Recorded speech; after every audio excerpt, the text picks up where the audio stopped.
Baik, kita lanjutkan. Jadi tadi kita sudah bisa membuat bagaimana summary statistik dan sebaran data borehole-nya di dalam map. Oke, kita lanjutkan. Sekarang kita akan membuat melihat bagaimana variogramnya dan pemilihan variogram yang baik di dalam proses dengan GS Plus. Oke, kita pilih dari window, kemudian auto korelasi, dan Anda pilih primary variat Z. Oke, ini kita lihat seperti ini, ada auto korelasi analisis untuk persen NI. Kemudian ini adalah ada beberapa kolom yang harus kita isi dan mungkin kita harus betulkan. Jadi ini ada active lag distance. Active lag distance itu adalah di mana range di mana data itu yang akan kita libatkan di dalam atau yang akan kita pakai di dalam perhitungan.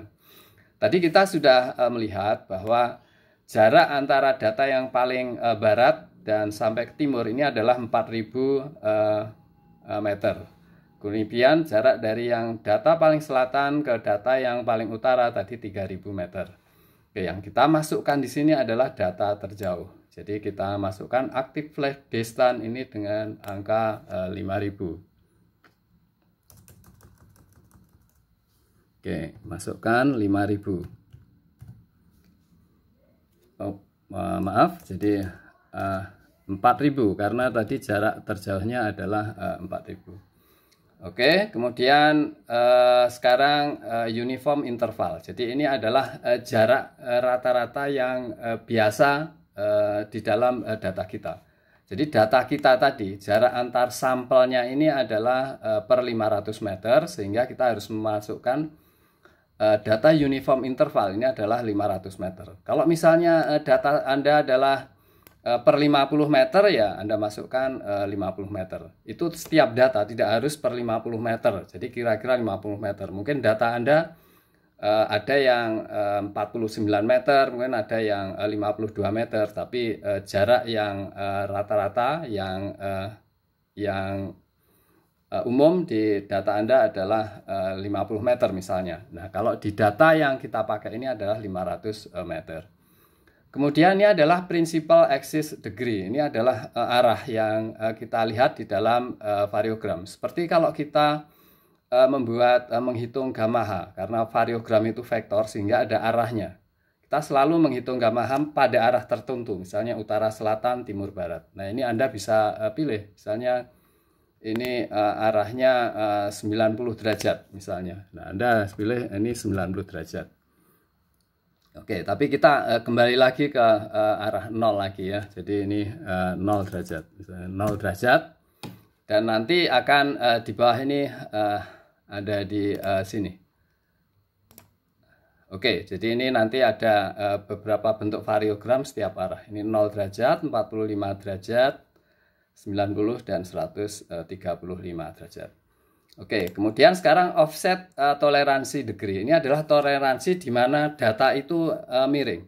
Jadi ada data biasanya tidak terlalu lurus ya.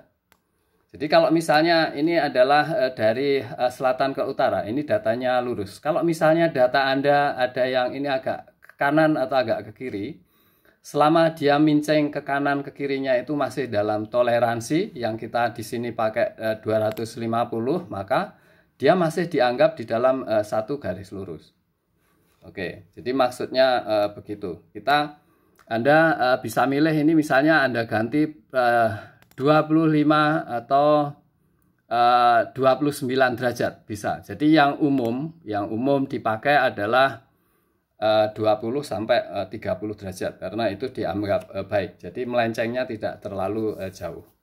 Oke, kita masih tetap pakai 22,5 derajat misalnya.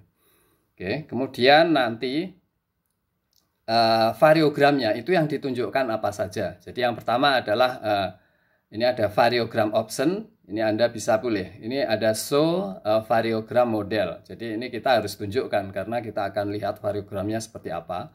Kemudian yang kedua menunjukkan atau show sampel varian.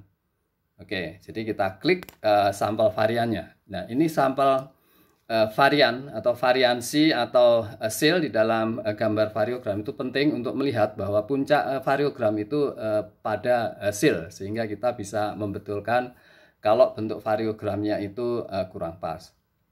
Oke, setelah selesai ini, kita sudah masukkan semua, kita calculate. Anda pilih calculate. Oke, nah ini hasilnya. Ini adalah yang di kiri, ini adalah untuk variogram isotropi, yang di sini anisotropi. Anda masih ingat, variogram isotropi adalah variogram yang range-nya pada setiap arah itu sama. Kemudian kalau isotropi itu kalau pada perbedaan arah, arahnya setiap berbeda arah, dia mempunyai range yang berbeda. Oke, kemudian ini adalah pilihan dari aplikasi ini, bahwa yang terbaik adalah variogram linear ini, ya. Tapi kita akan coba, kita akan pakai variogram yang lain, karena biasanya di dalam industri pertambangan yang dipakai itu adalah 3 variogram, yaitu ada variogram spherical, eksponensial, dan Gaussian. Oke, akan kita lihat. Jadi kita lihat model di sini, ya. Kita akan pakai variogram anisotropi yang ini. Kalau ini adalah isotropi, yang kita akan pakai yang anisotropi modelnya. Oke, Anda klik model. Oke, ini adalah menunjukkan parameternya. Ada residual SS. Anda tahu apa itu, ya? RSS, Anda buka lagi di statistik. Jadi RSS ini adalah residual sum of square. Sum of square, jadi nilainya mendekati 0 itu bagus. Jadi makin kecil RSS-nya semakin bagus. Kemudian R kuadrat, ini range-nya antara 0 sampai 1. Nah, kalau R kuadrat yang bagus mendekati angka 1. Kemudian di sini adalah proportion, ini C dibagi C0 ditambah C. Variogram yang bagus itu adalah kalau C0-nya sama dengan 0. Jadi proporsi yang baik itu adalah nilainya 1. Tapi mungkin tidak pas 1, mungkin kita akan bandingkan di antara model variogram itu yang mendekati 1 yang mana.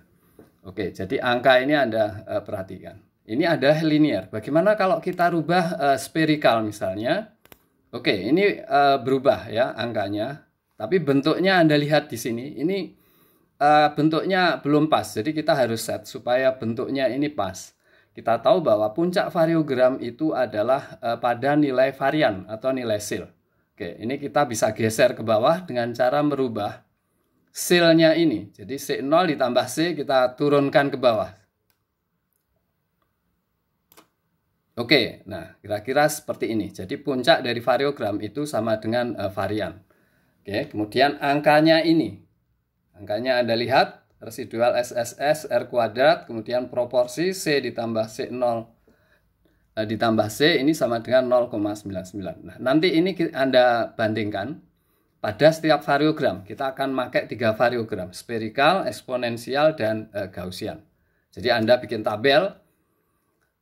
Variogram spherical itu bentuknya parameter yangnya apa saja, RSS-nya berapa, R kuadratnya berapa, proporsinya berapa.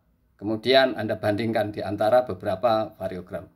Oke, sekarang kita ganti variogramnya dengan eksponensial misalnya.